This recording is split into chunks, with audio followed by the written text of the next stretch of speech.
اداروں کے خلاف عرضہ سرائی، ایمان مزاری کی ضمانت 1000 کے مچلکوں پر منظور۔ اسلام آباد ہائی کورٹ نے سابقہ وفاقی وزیر شیریں مزاری کی صاحبزادی ایڈوکیٹ ایمان مزاری کی درخواست ضمانت پر سماعت کی۔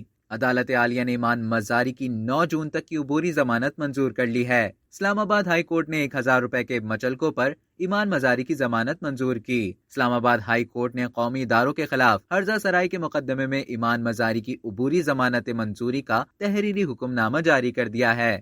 چیف جسٹس اسلام آباد ہائی کورٹ جسٹس اطہر من اللہ نے اس حوالے سے تحریری فیصلہ جاری کیا۔ عدالت عالیہ نے ریاست اور مدعی مقدمہ کو 9 جون کے لیے نوٹس جاری کر دیے اور جواب طلب کر لیا ہے۔ تحریری حکم نامے میں کہا گیا کہ پٹیشنر کے مطابق بدنیتی کے تحت FIR درج کرائی گئی۔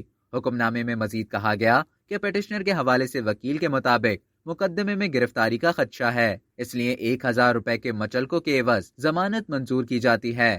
تحریری حکم نامے میں یہ بھی کہا گیا کہ پٹیشنر عدالتی پالیسی کے مطابق کہ شیورٹی ضمانت جمع کرانے میں آزاد ہے۔ عدالت نے اپنے حکم نامے میں ایمان مزاری کو ہر تاریخ سماعت پر عدالت کے روبرو پیش ہونے کی ہدایت کی۔ اب تک کے لیے اتنا ہی۔ مزید خبروں اور نیوز اپڈیٹس کے لیے ڈیلی جنگ کو سبسکرائب کریں اور بیل آئیکن پر کلک کریں تاکہ تازہ ترین ویڈیوز کا نوٹیفیکیشن آپ کو بر وقت موصول ہو۔